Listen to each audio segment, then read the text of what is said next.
yang kami hormati Bapak Ustaz Haji Sohibul Sa'adi, yang kami hormati Bapak Ibu Jamaah Masjid Al-Aqlam yang dirahmati Allah Subhanahu wa Ta'ala. Pertama-tama, marilah kita panjatkan puji syukur kehadirat Allah Subhanahu wa Ta'ala yang telah memberikan kepada kita sekalian nikmat Islam, nikmat iman, sehingga kita semua dapat berkumpul di tempat yang mulia ini dalam rangka siraman rohani dunia subuh. Tak lupa sholawat serta salam kita sampaikan kepada junjungan kita Nabi Muhammad SAW beserta keluarganya, sahabat-sahabatnya, dan kita sebagai umatnya. Semoga juga kemudian kita mendapat syafaat dari Nabi Muhammad SAW. Pagi ini kuliah subuh akan disampaikan oleh Bapak Ustaz Haji Sohibul Sa'adi. Untuk itu, beliau kami persilahkan.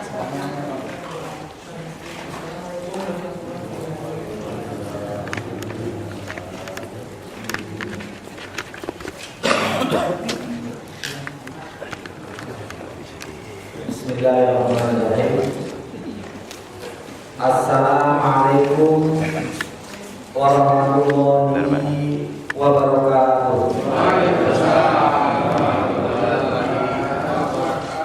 Alhamdulillahilladzi arsala rasulahu bil huda wa dinil haqq liyuzhirahu 'ala ad-dini kulli wa kafa billahi syahida.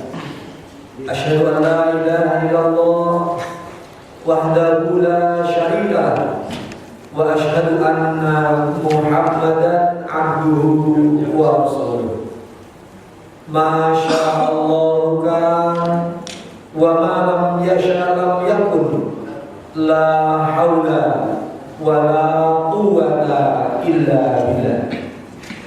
Qala Allah Ta'ala fi kitabihil aziz, a'udzu billahi minasy syaithanir rajim.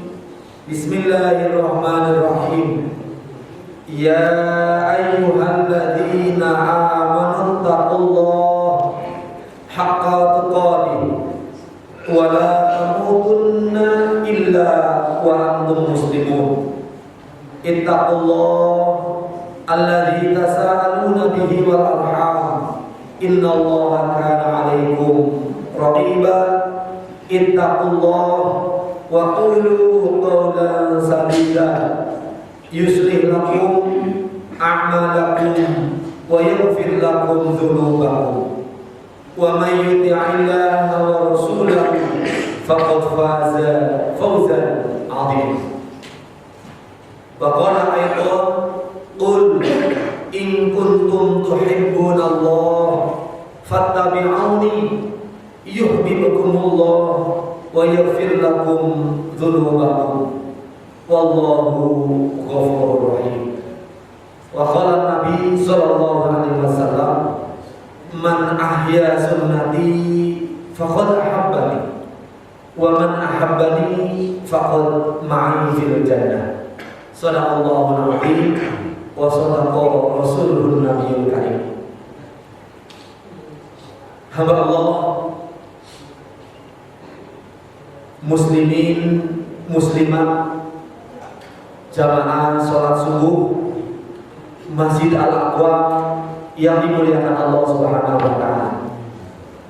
Puji syukur kita haturkan kehadirat Allah semata yang sampai dengan pagi hari ini kita masih diberikan kesempatan oleh Allah untuk meningkatkan kebaikan, mengurangi kejelekan, kesalahan, sehingga berharap hari demi hari, minggu, bulan demi bulan, kita akan bisa mengisi dengan sesuatu yang terbaik sampai akhir hayat kita adalah menjadi husnul khotimah.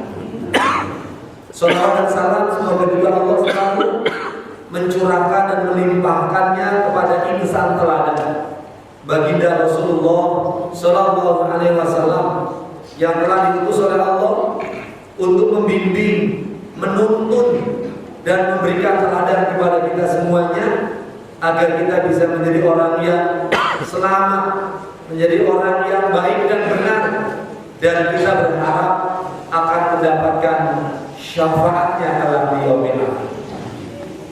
Bapak dan Ibu sekalian, pada kesempatan pagi hari ini, mari kembali kita meluruskan niat untuk menambah ilmu pengetahuan agar Allah menunaikan janjinya untuk mengangkat derajat orang-orang yang berilmu, beriman dan berilmu pengetahuan, naik kepada tingkatan derajat yang terbaik. Pada kesempatan pagi hari ini kita lanjutkan kajian kita hadis Bulughul Maram, masih ada di Kitabul Jami, yaitu bab tentang al-birru wasilah, tentang kebaikan dan juga tentang hubungan atau silaturahim. Yang lalu kita sudah sampai di hadis tentang keutamaan salam, hebatnya salam, sampai-sampai orang yang lagi marahan saja Rasulullah menyebutkan yang terbaik di antara keduanya adalah siapa yang mendahului mengucapkan salam. Kalau orang yang lagi bermasalah, orang yang lagi diam-diaman, orang yang lagi marahan aja bisa didamaikan dengan salam, apalagi kalau orang itu tidak ada persoalan, tidak ada masalah, dan mau membiasakan salam, insya Allah damailah di antara muslim satu dengan muslim yang lain. Bahkan lebih umum lagi, Indonesia yang mayoritas muslimin pun akan bisa dirasakan kedamaian. Jangan malah sebaliknya, Indonesia yang mayoritas muslim terbesar di dunia, tapi justru gontok-gontokan atau masalah yang tidak kunjung berhenti terus mengintai kepada kita semua. Itu yang perlu kita sama-sama waspadai. Sekaligus kita sama-sama mengimbangi pembangunan Masjid Al-Aqam yang terus berjalan. Kita juga bangun pribadi-pribadi kita untuk bisa sama-sama solid. Mewahnya pembangunan masjid, juga indahnya iman dan keislaman di antara kita semuanya tidak bisa lepas dari adanya ilmu pengetahuan. Maka agar kita bisa mendapatkan itu semua, mari sedikit demi sedikit yang dimulai kemarin dari salam jangan dianggap remeh. Karena apalah artinya sholat wajib kita selalu berjamaah, sholat sunnah kita tidak pernah ketinggalan, puasa sunnah kita juga tidak pernah ketinggalan, bahkan tilawatil Quran kita juga tidak pernah absen dalam rumah kita.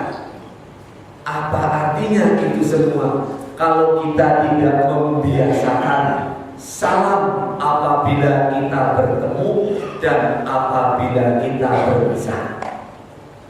Ini merupakan adab, merupakan akhlak. Kadang sangat-sangat sedih dan prihatin tetangga kita yang maaf bukan muslim, Nasrani dianya, tapi ketika datang ke rumah kita mengucapkan salamnya sangat-sangat fasih. Tapi sementara kita ahli masjid, ahli ibadah, salam aja berat luar biasa. Maka dimulai dari suami kepada istri, atau dari istri kepada suami, orang tua kepada anak, anak kepada orang tua, yang kalau ini bisa budaya di lingkungan keluarga kita, kemudian dibawa keluar dari rumah kita sampai ketika kita ketemu di masjid, subhanallah, indah ya. Maka bisa jadi bencana, musibah dan malapetaka yang kita jumpai, yang kita saksikan, itu mungkin juga merupakan peringatan dari Allah agar kita terus memperbaiki akhlak dan budi pekerti kita semuanya. Baik, hadis berikutnya yaitu hadis ke 1490, sangat amat pendek hadisnya, yang mungkin nanti bisa dilengkapi dengan pendek juga hadis 1491 dan 1492. Tiga-tiganya hadisnya berkaitan dan sangat-sangat pendek. Hadis yang pertama, An Jabir radhiyallahu anhu qala Rasulullah sallallahu alaihi wasallam, kullu ma'rufin shadaqah. Rawahu Al-Bukhari. Pendek sekali. Dari sahabat Jabir, semoga Allah meridhoinya, berkata, Rasulullah sallallahu alaihi wasallam bersabda, kullu ma'rufin, setiap kebaikan, setiap yang ma'ruf, kata Nabi, itu sedekah. Kalau kita pernah mendengar sodakoh, yang kita tahu itu apa Pak? Pernah dengar kata sodakoh? Apa itu sodakoh? Bingung kan? Sodakoh yang selalu kita selama ini diamalkan oleh kita semua. Betul. Ini yang bapak kue masjid ya Bapak? Ibu-ibu ya, ibu-ibu. Sodakoh itu yang beli air minum juga sodakoh. Tapi yang selama ini kita tahu sodakoh hanya masih bentuk materi, apa itu berupa makanan, atau berupa minuman, atau bahkan berupa uang. Maaf, oleh hadis ini lebih diringkas lagi. Kalau hanya itu yang dilakukan, sodakoh itu harus berupa materi, berarti sodakoh harus dilakukan apa? Hanya bisa dilakukan oleh orang-orang kaya saja. Tapi Rasulullah pada kesempatan kali ini memberikan keringanan, memberikan kebebasan, memberikan keleluasaan bahwa sodakoh bisa dimiliki oleh siapa saja. Maka sampai Nabi mengatakan semua yang ma'ruf, semua yang baik itu sodakoh. Indah sekali berarti. Nah, sekarang kita harus menggarisbawahi terlebih dahulu ma'ruf. Tadi sudah tahu sodakoh, sementara ini baru kelakuan baik yang diberikan, apa itu harta, atau mungkin perbuatan, atau bahkan ilmu pengetahuan. Kalau di sini ma'ruf, yang sering kita sebut dengan artinya kebaikan. Pernah dengar tidak? Lawannya ma'ruf apa? Munkar. Bagus. Lawannya ma'ruf itu munkar. Sama dengan lawannya sobat apa? Marah. Iya, lawannya sobat itu marah. Berarti kalau orangnya marah nggak sabar. Padahal ketika kita sebagai orang tua lihat anak kita sudah waktu sholat kok nggak mau sholat, nggak dimarahin, itu bukan orang yang sabar. Nah itu yang jelas, sabar itu lawannya putus asa. Sama dengan syukur. Syukur lawannya apa? Kufur. Nah kayak gitu, harus tahu.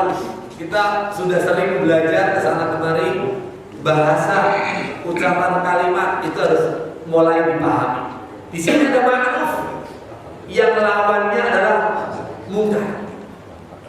Kita tahu bahwa kalau sudah kebaikan, sudah kema'rufan, itu tidak bisa lepas dari dalil, tidak bisa lepas dari contoh.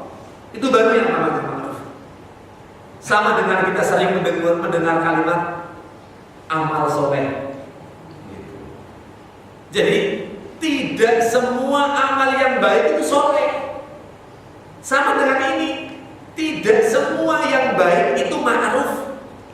Karena kalau sudah disebut amal soleh atau sudah disebut kalimat ma'ruf sini, itu adalah yang ada dalilnya dan yang dicontoh oleh Nabi. Itulah yang namanya ma'ruf, itu yang namanya amal soleh.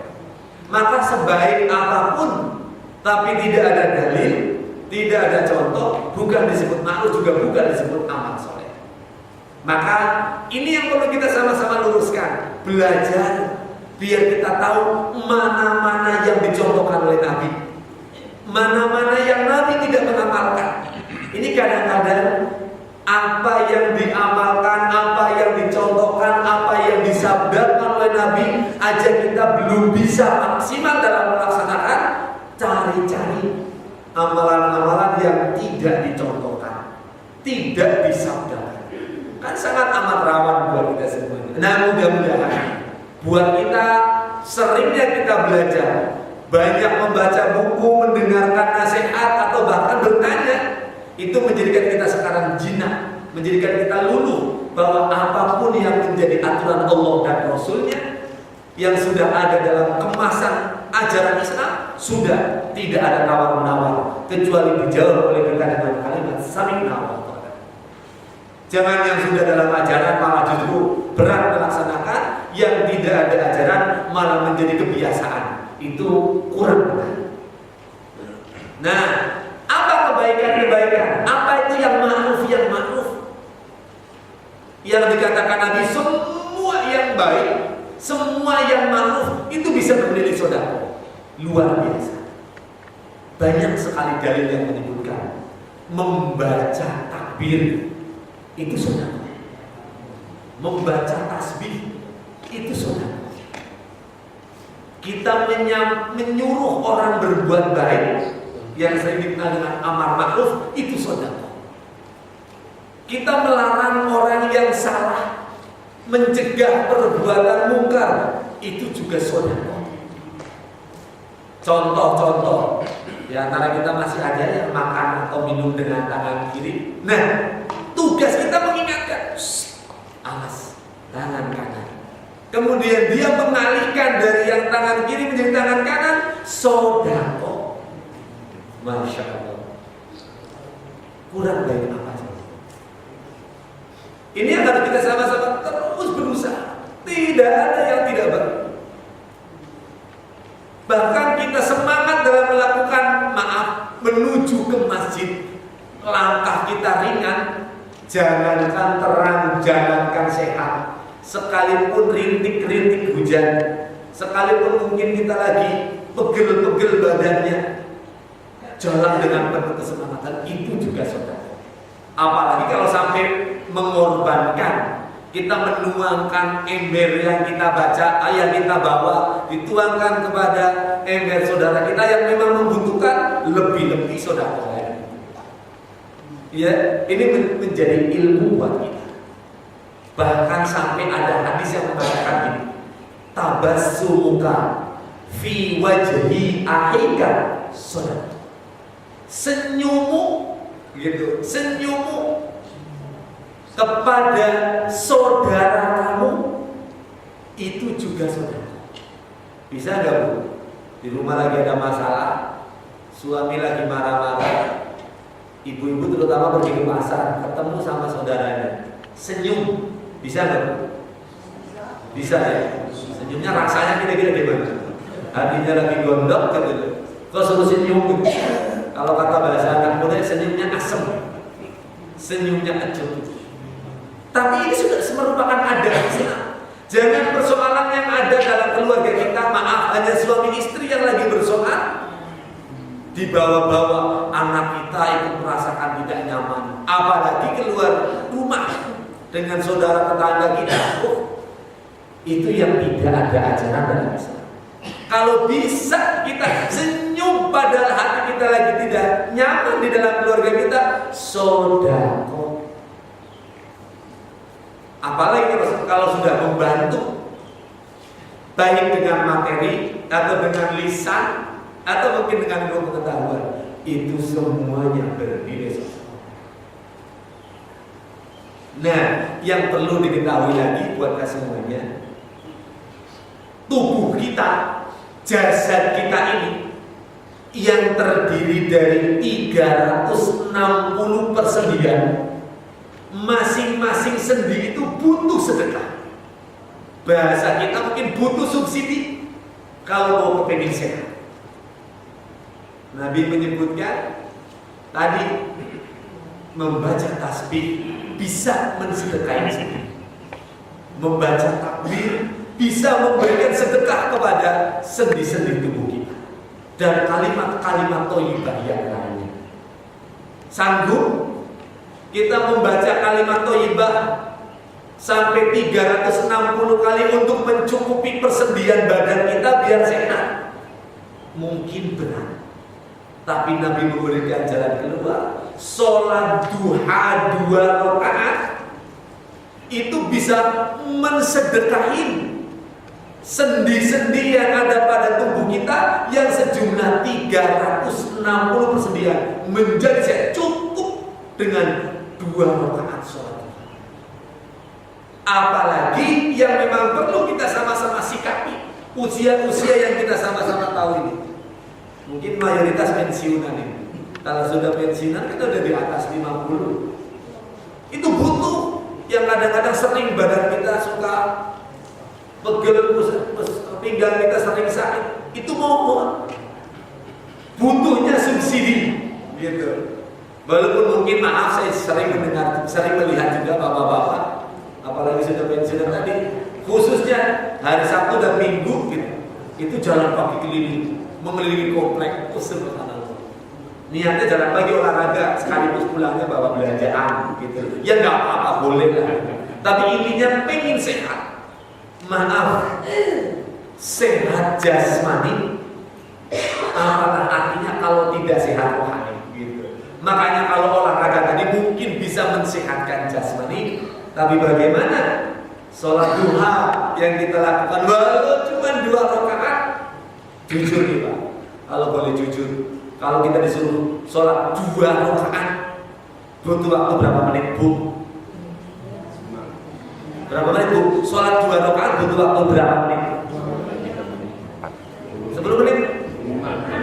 3.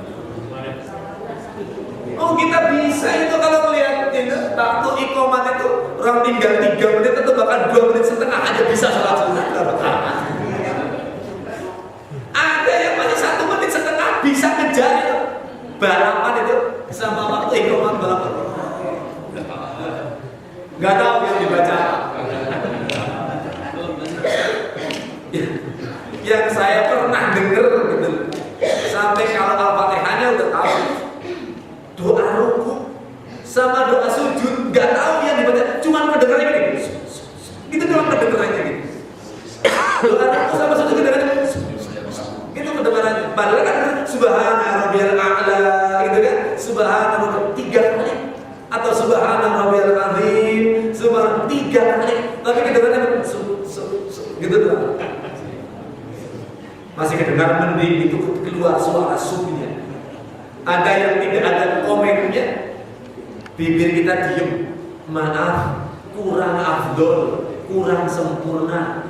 Alasannya kalau kadang-kadang seperti anak kita, kok bacanya agak sholat nggak baca doa dalam hati. Jangankan kok sholat bacaannya, kok kadang-kadang kok masuk rumah nggak baca salam, sudah dalam hati. Oh baca salam kok dalam hati.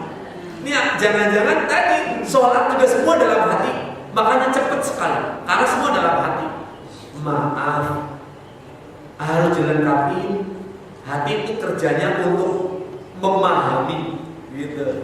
Lisan mengucap, maka walaupun tidak bersuara, tapi menggerakkan bibir kita ini menjadikan tambah khusyuknya, menjadikan pikirannya kita lebih fokus daripada kita nggak menggerakkan bibir. Coba Bapak kalau nggak percaya atau Ibu kalau nggak percaya, baca Al-Fatihah, tidak digerakkan bibirnya, mungkin layak-layak pikirannya, ingatnya apa nggak tahu, tapi minimal dengan alhamdulillah. digerakkan bibir kita. Jangan kalah sama ikan. Ikan selalu berpikir, nggak pernah males ya. Bibirnya terus bergerak, nggak pernah berhenti. Pernah lihat ada yang punya akuarium, ikan domblong itu mau mati kalau gitu. Kalau ikan yang nggak bergerak bibirnya itu ikan yang mau mati. Tapi kalau ikan yang sehat terus gitu, bibirnya membaca tasbih atau bibirnya membaca takbir atau baca apa terserah. Kita nggak tahu bahasa ikan. Ada yang nggak terima gitu. Orang itu kan lagi bernapas, ya nggak tahu lah mau bernapas mau apa, tapi sebegitunya. Tapi intinya buat kita semuanya, tolong sempurnakan sholat kita. Dalam sholat itu ada dua upaya untuk menjadikan lebih sempurna dalam bacaan. Mohon yang tartil. Sampai-sampai Nabi mengajari untuk membaca Al-Fatihah khususnya suratan pada umumnya. Tolong setiap ayat itu bernapas, jangan berhenti bernapas. Karena kan wakaf itu kan suruh berhenti dan bernapas. Bapak tahu nggak dalam tilawatil Quran ada orang yang disuruh membaca Al-Quran berhenti tapi tidak bernapas. Namanya bacaan apa? Tuh, bapak-bapaknya diem. Yang suka membaca Al-Quran ibu-ibu sih ya. Iya gini. Yang berhenti tidak bernapas itu bacaan sakta. Itu kan jarang kita temui dalam Al-Quran, mungkin beberapa kali yang bacaan sakta itu. Tapi rata-rata di antara kita semua disaktakan. Contoh lah, qul a'udzu birabbin nas, paling enggak bernapas tapi terus gitu. Bahkan bernapas tuh walaupun nggak berhenti bernapas. Qul a'udzu birabbin nas, malikin nas.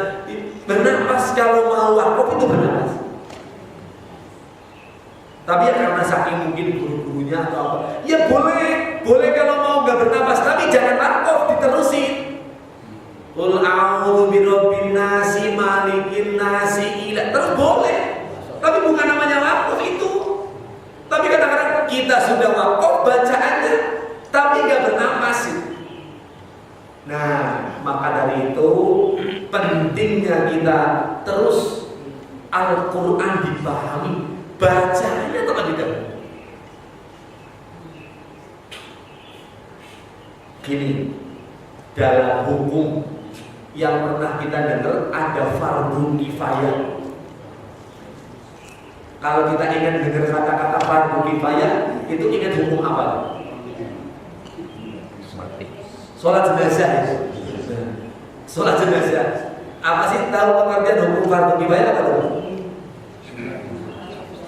Iya, kalau sudah ada sebagian yang mengerjakan, gugur, kita nggak dapat dosa.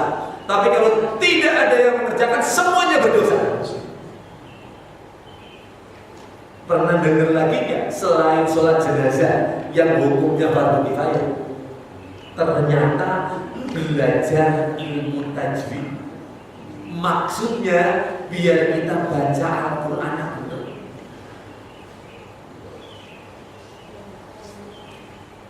Sekalipun kita lihai lancar, tapi tadi justru karena saking lihainya, saking lancarnya, sampai ayat pun ditabrak. Mending kalau ditabraknya diterusin nggak apa. Tapi ditabrak dia bacanya berhenti, bacaannya wakaf, tapi jalan terus tidak mengambil nafas.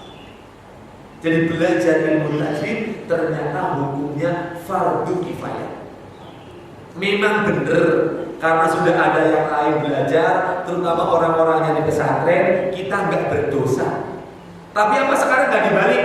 Biar orang lain nggak apa-apa. Yang penting saya itu seperti itu. Sama dengan kalau bisa sholat jenazah juga begitu. Jangan mentang-mentang fardu kifayah. Alah, udah ada yang melatih ini, kita juga nggak berdosa. Jangan. Bila perlu kita yang harus daftar, saya lah yang akan nyolatin, saya harus ikut menyolatin, biar orang lain nggak, tapi saya sebenarnya. Kembali kita harus luruskan bahwa kita lah yang harus butuh kepada Allah, kita yang butuh pahala, kita yang butuh ilmu. Nggak ada sedikit pun pahala membutuhkan kepada kita, dan nggak ada sedikit pun ilmu yang membutuhkan kepada kita. Harus dibalik, kita yang harus butuh kepada Allah, baik ilmunya atau mungkin apa tadi semua kita nggak sombong, pahalanya juga. Maka mulai kali ini, sekalipun kita baca cuma satu kali pertemuan, hanya satu halaman, baca Al-Qur'annya, tapi benar tajwidnya lebih baik daripada cepat banget jalan sampai 1 juz, tapi tidak beraturan dengan tajwid. Syukur-syukur yang dapat 1 juz sekali ketemuan, tapi mendapatkan ilmu tajwid yang benar. Maaf, benar sekemampuan kita. Ini ada orang juga yang dihantui karena takut salah. Padahal dia sudah bisa membaca Al-Quran, cuman takut salah, gak mau baca. Udah baca semampunya. Bukan kita tahu hukum, terbata-bata membaca aja pahalanya juga. Terbata-bata. Apalagi lancar. Itu makna itu buat semuanya, ayo jangan dianggap remeh. Semua kebaikan, apalagi membaca Al-Quran, atau maaf, meluruskan. Kalau ada orang yang baca Al-Qurannya keliru, walaupun kita nggak melihat Al-Quran, tapi kita mendengar, ulangi coba, kurang panjang gitu umpamanya, atau tasdidnya kurang sempurna. Mengingatkan seperti itu bagian daripada amar ma'ruf, bernilai sedekah. Maksudnya sama dengan kita memberikan sesuatu materi, sama karena bermakna sedekah.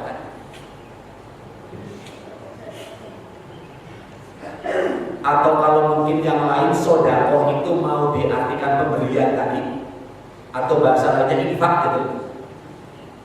Maaf, tahu gak artinya sedekah? Sering dengar sedekah, itu sedekah. Pernah dengar ada sedekah apa? Benar.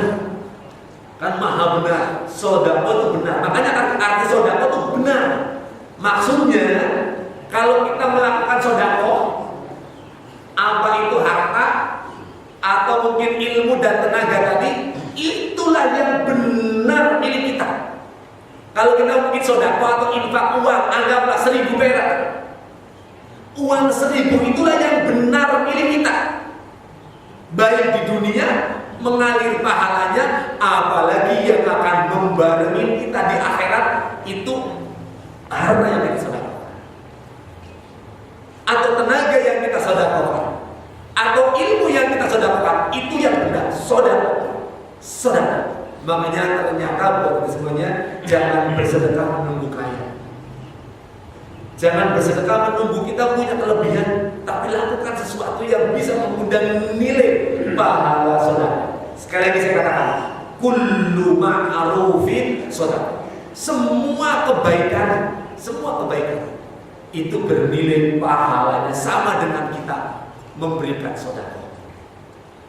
Dan itulah bekal kita yang sebenar-benarnya kita. Sementara yang lain yang ada di dunia kita belum tahu akan jadi apa. Nah, melengkapi hadis ini saya tambahkan 2 hadis berikutnya yang juga sangat pendek. Nabi mengatakan begini. Hadis berikutnya dari Abi Dzar radhiyallahu anhu, qala Rasulullah SAW, la tahqiranna minal ma'rufi say walau antal akhaka biwajhin tal. Kalau tadi sebelumnya saya sampaikan bahwa senyum terhadap saudara kamu itu saudara, di sini lebih ditegaskan lagi.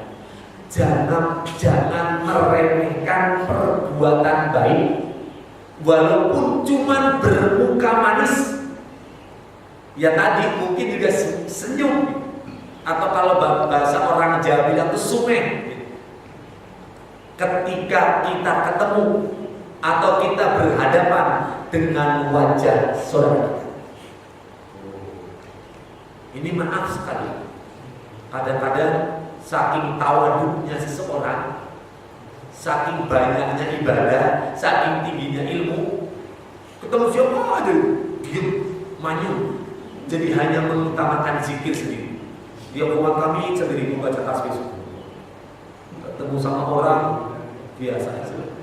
Ini sangat sedikit. Ya zikir bagus kita membaca tasbih, tapi tolong ketika ketemu sama orang, maaf ya, ketemu sama orang siapapun, jangankan sesama muslim, sekalipun dengan orang tampilkan muka kita muka yang berseri. Maaf, yang kita lakukan itu bukan untuk orang lain, untuk kita.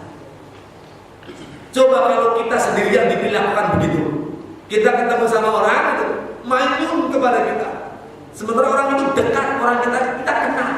Apa coba perasaan kita? Sombong banget lah segala macam, atau kita langsung sama apa saya? Nah, sama. Ketika kita juga melakukan seperti itu kepada orang lain juga punya perasaan sama. Makanya mari sama-sama membuka pintu kebaikan kepada orang lain yang dampaknya buat kita. Kalau kita baik kepada orang, yakin orang pun akan baik kepada kita. Tapi kalau kita suka manyun kepada orang, jangan harap orang akan baik kepada kita. Ini senyum atau bermuka manis, jangan menganggap remeh. Mungkin kita belum bisa memberikan harta kepada orang yang kita ketemu, enggak apa-apa. Tapi dengan kita bermuka manis atau dengan bersenyum ria tadi, bersenyum aja, itu ternyata nilainya tidak kalah dengan kita bagi-bagi uang. Contoh lah, kita karena orang kaya gitu, jalan ketemu sama orang, salaman tempel 50.000, ketemu orang salaman tempel 50.000, itu tidak mampu kita melakukan seperti itu. Tapi cukup dengan senyum, cukup dengan bermuka manis akan menjadikan nilai lebih daripada 50.000 yang kita berikan kepada semua. Masya Allah. Khusus buat ibu-ibu, hadis yang terakhir satu lagi, masih dari Abu Dzar. Rasulullah SAW bersabda gini, "Idza tobahta raqatan fa'akthir ma'aha wa ta'ahad jiran." Khususnya buat ibu-ibu, tidak salah juga buat bapak-bapak yang hobi masak. Nabi mengatakan, apabila salah seorang di antara kamu masak, siapapun itu, bapak juga boleh, ibu juga boleh. Tapi umumnya yang masak kan ibu-ibu. Tapi juga tidak salah kalau bapaknya bisa masak. Gak apa-apa dibantuin ibunya masak gitu. Nabi menyuruh kalau masak salah seorang di antara kamu, tambahin kuahnya, tambahin airnya bagi tetangga. Coba renungkan.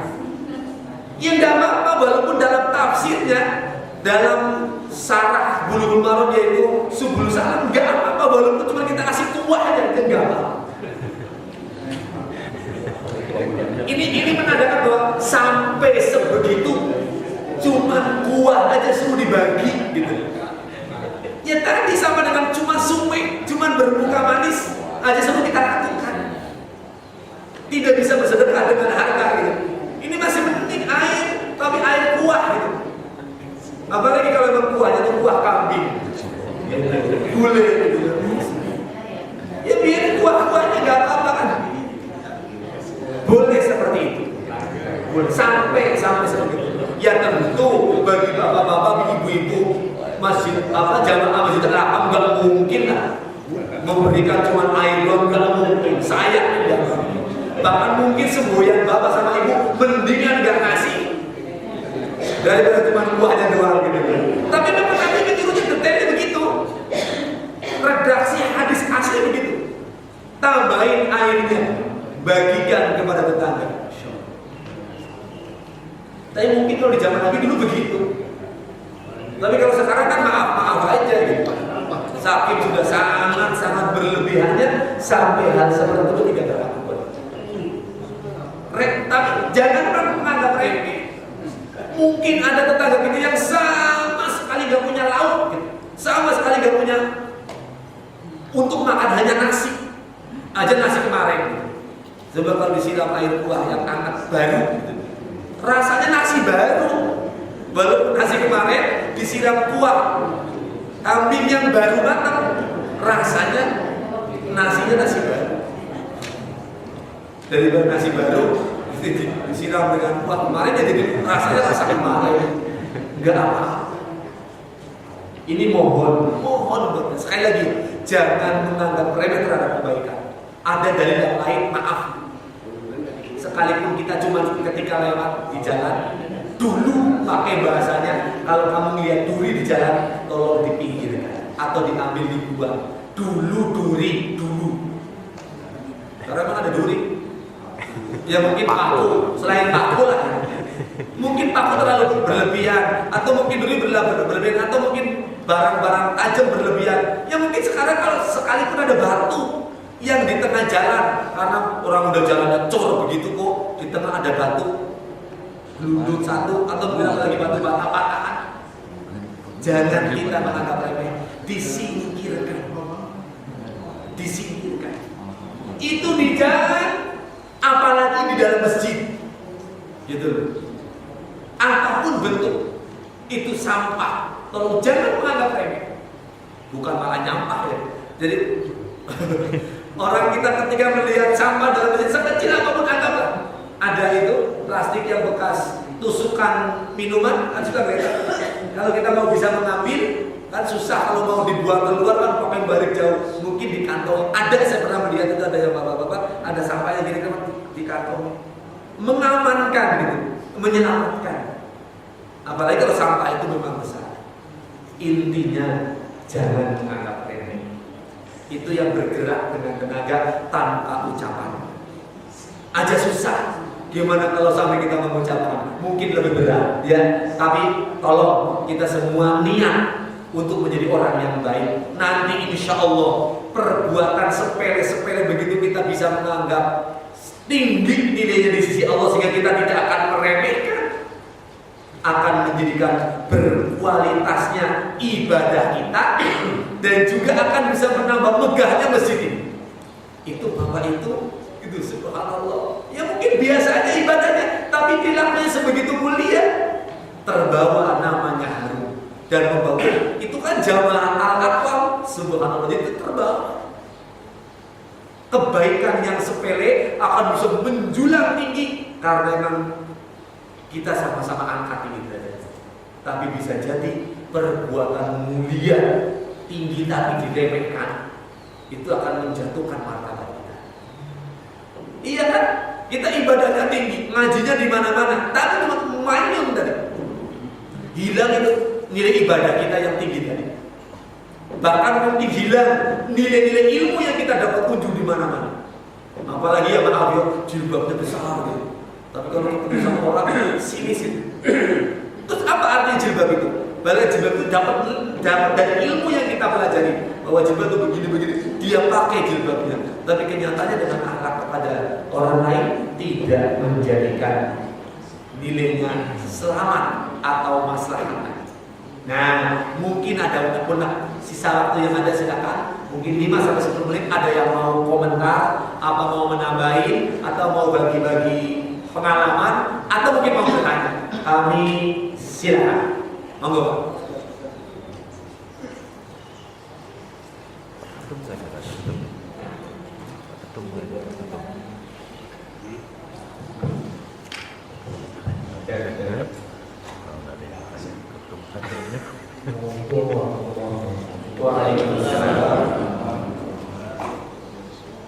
Ada seorang memerintahkan kita untuk senyum ketika mau sholat, karena kita akan berwajah dengan kekasih yang maha kasih.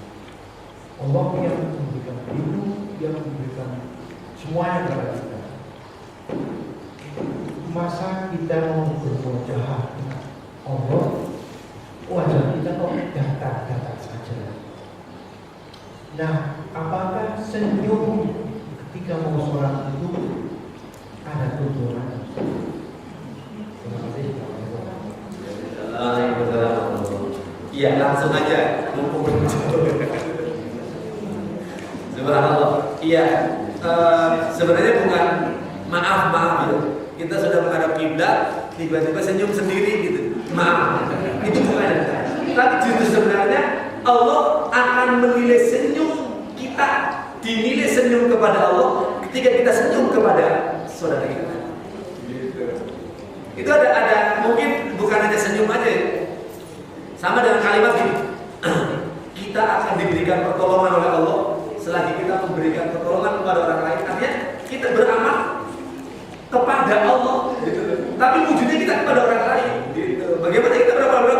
Berikan kepada orang miskin. Itu sama dengan beramal. Sama ketika kita disuruh bermuka manis, ketika kita suruh bersenyum, gitu kan? Itu bukan senyumnya kepada Allah. Ya tentu gitu ya.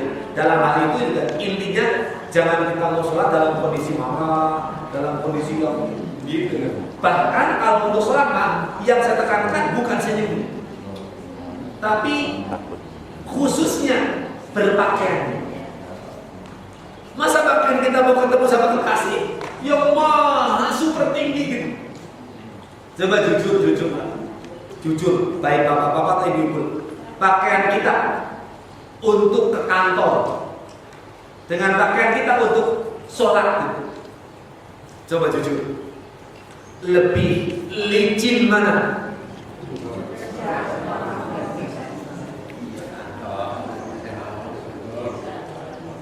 Apalagi kalau dibandingkan untuk pesta, lebih wangi mana? Coba itu makanya kalau boleh menekankan Pak, justru pakaian, maaf, bukan harus yang baru. Gitu. Tapi bila perlu yang terapi untuk sholat. Syukur dengan yang wangi tadi.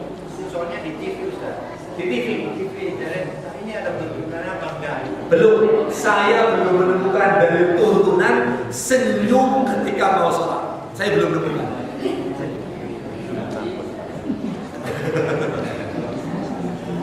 Oh kadang-kadang saya melihat itu maaf orang yang lagi teleponan ngomong sendiri, ketawa sendiri. Kita aja kadang-kadang heran itu dulu, ketawa sendiri gitu. Padahal ada yang diajak komunikasi di mana gitu di telepon. Ini apalagi sendiri. Begitu bawa Allah senyum. Bukan. Tuntunannya ya Allah hal yang ada dalilnya nanti kita bisa perbaiki. Tapi sementara ini saya belum menemukan. Tapi justru kalau untuk sholat sekarang ditingkatkan lagi tentang kesucian diri kita dan perhatian pakaian. Ini maaf aja. Ya, baik yang lain. Allah alam.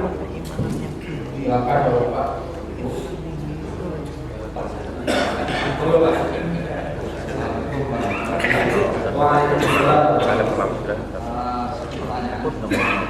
Bagaimana kita menyikapi apabila seseorang yang non muslim memberikan salam kepada kita dengan ucapan salam assalamualaikum yang wabarakatuh. Bagaimana kita Sudah. Iya orang gini, orang dewasa. Baik. Awalnya. Terima kasih. Sudah kami sampaikan yang lalu, ya tadi juga saya katakan bahwa subhanallah itu sangat prihatin untuk orang muslim, apalagi yang ahli ibadah, suruh bersalam berat sangat untuk disampaikan dan diucapkan. Sementara kita lihat tadi ada tetangga kita yang non muslim mengucapkan salam kepada kita. Bagaimana sikapnya? Nah, gitu. Rasul juga tidak lagi marah-marahin, tidak juga diam. Rasul memberikan balasan jawabannya dengan cukup wa'alaikum, gitu aja. Jadi ketika mungkin dia assalamualaikum warahmatullahi wabarakatuh, umpamanya begitu, cukup dengan wa'alaikum. Tahu nggak jawabnya itu? Iya, ketika mungkin dia mendoakan kan, semoga selamat, berkah, rahmat buat kamu, gitu kan? Jawabnya kita untuk kamu saja, gitu. Wa'alaikum itu artinya untuk kamu saja. Tapi itu juga sangat pelajaran buat kita. Kenapa dia bisa? Gitu. Tahu nggak sih bahasa salamnya non muslim sesama non muslim apa salamnya? Selamat pagi. Selamat pagi. Ya artinya mereka mungkin bisa punya bahasa salam selamat pagi. Bisa. Kenapa kita yang diberikan istimewa oleh Islam assalamualaikum minimal itu aja. Jangan panjang-panjang. Kalau yang pendek aja susah, apalagi yang cukup dan assalamualaikum. Assalamualaikum. Jangan cuma kayak anak muda salam dipakai, tapi kita bisa ketika ketemu ada perempuan cantik yang lewat pakai jilbab assalamualaikum. Itu doang. Tapi maaf bukan salam beneran tuh, salam menggoda, salam canda. Iya, tapi hebat, masih bagus. Hebatnya jilbab itu dihormat di apa namanya? Di ledeknya pun dengan salam. Walaupun kita nggak tahu misi salamnya apa. Coba kalau ada perempuan muda cantik lewat pakai jilbab, mesti anak muda preman pun kemudian assalamualaikum. Bisa. Kenapa preman aja bisa menggoda dengan salam?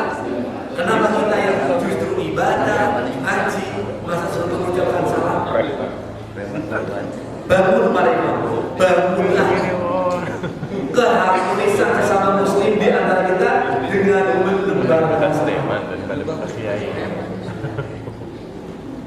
Sekalipun ada sendiri partai Islam yang sebentar lagi mau bertarung ini, bisa nggak coba bersama partai sosialisasi dengan salam assalamualaikum, apalagi cara-cara yang coba suruh keliling komplek semua orang disalami assalamualaikum, juga lewat tol ketemu sama petugas tol assalamualaikum, bisa nggak begitu?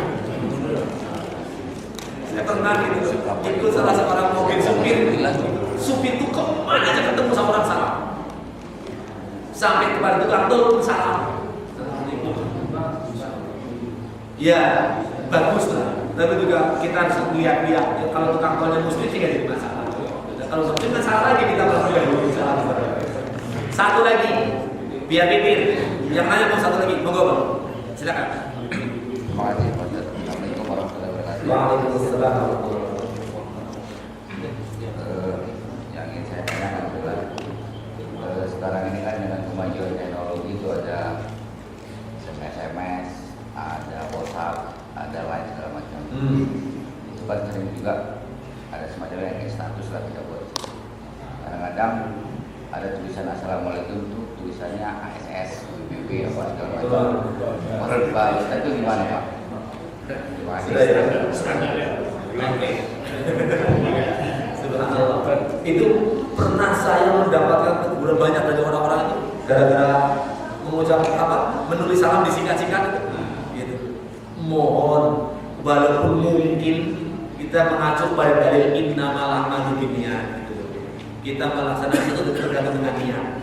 Yang menyingkat ASS atau mungkin ASLM gitu loh, itu yakin niatnya salah. Cuman mungkin sisi yang lain, orang lain yang mensikapinya berbeda gitu loh. Apa bedanya dengan orang non muslim yang begini-begini? Ini ada misi gitu. Nah itu kan akhirnya dicampur adukan. Nah ini makanya kalau bisa hilangkan sesuatu yang kira-kira memicu fitnah, hilangkan sesuatu yang kira-kira mengundang masalah. Jangan ya apa salah sih? Yakin. Kalau seandainya kita mau melengkapi dengan tulisan assalamualaikum, minimal segitu akan lebih berpahala dan akan lebih nilainya sedekahnya bener itu. Daripada dibandingkan ASS cuma 3 kata ASS. Ya pahalanya 3 gitu. Coba kalau kita as sudah 2 terus salamu gitu loh. Ada banyak banget itu kalau mau dihitung gitu. Tapi kita kadang-kadang nggak butuh dengan pahala, tapi butuh singkat. Itu yang memang ya itu Bapak itu satu nasihat, tolong ya. Tolong. Ini kadang-kadang untuk nulis yang lain-lain kita mau panjang apa aja gitu loh. Apalagi yang lagi berbisnis apa tulisannya jelas itu. Ini cuma nulis salam dulu, salam tuh tulisan sempurna. Sekarang tuh ada juga Pak yang di program ya pakai Arab lagi. Begitu nulis AS ulang klik gitu muncul sendiri langsung assalamualaikum gitu langsung bahkan Arab lagi tulisannya gitu. Boleh lah begitu kalau kita punya pinter program gitu. Dan ada yang saya nggak punya program apa-apa tapi kadang-kadang kalau nulis gitu loh baru nulis amin langsung muncul amin ya rabbal alamin panjang dengan tulisan Arab. Itu siapa yang ngirim gitu, saya nggak pernah ngirim gitu saya nggak pernah nulis gitu kan. Demikian juga salam, ada yang memprogram salam ketika AS baru mau nulis assalamualaikum baru AS sudah langsung muncul assalamualaikum langsung panjang assalamualaikum warahmatullahi wabarakatuh pakai Arab lagi. Kalau yang HP Arab ada kan, tapi kalau yang nggak ada Arab udahlah ikhlaskan. Bagaimana kita pencet itu ada dari nilai pahalanya. Salam dulu lah yang dibiasakan. Ya tulis salam nih. Nanti kalau gitu Bapak juga ada pertanyaan saya tambahkan itu. Bagaimana kita ketemu sekarang canggih juga Pak. Salam dengan bel. Gitu. Masuk rumah pencet ting tong assalamualaikum.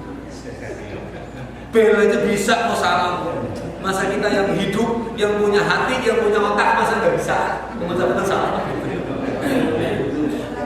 Apalagi di rumahnya itu ada tulisan itu, la tadkhulu qabla salam. Jangan masuk sebelum salam, itu peringatan sebenarnya. Tapi karena mentang-mentang udah salamnya di bel tadi, sudah. Maaf, bel itu hanya isyarat biar yang di dalam keluar, itu doang intinya. Tapi begitu kita ketemu ya ucapin assalamualaikum, apa salah? Satu, yang kedua lagi ada juga maaf. Saya pernah baru masuk ke rumah gerbang orang itu, kok ada orang yang salah. sementara pintunya masih belum terbuka gitu. Terus saya kata, oh burung beo. Hebat. Ya tapi cuma salam doang. Coba kalau dia assalamualaikum, bisa nggak jawab waalaikumsalam? Itu nggak ada gitu. Kita lebih pintar dari kita. Dia cuma bisanya assalamualaikum doang gitu. Nggak bisa waalaikumsalam. Tapi minimal bagus gitu. Ya karena yang diajarin cuma assalamualaikum. Kalau dia diajarinnya waalaikumsalam, itu juga bisanya waalaikumsalam doang gitu.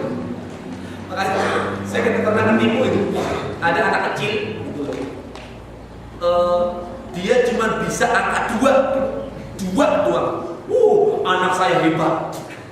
Bisa mau ditanya apa aja bisa. Tapi bapaknya doang yang nanya gitu. 1 tambah 1 2.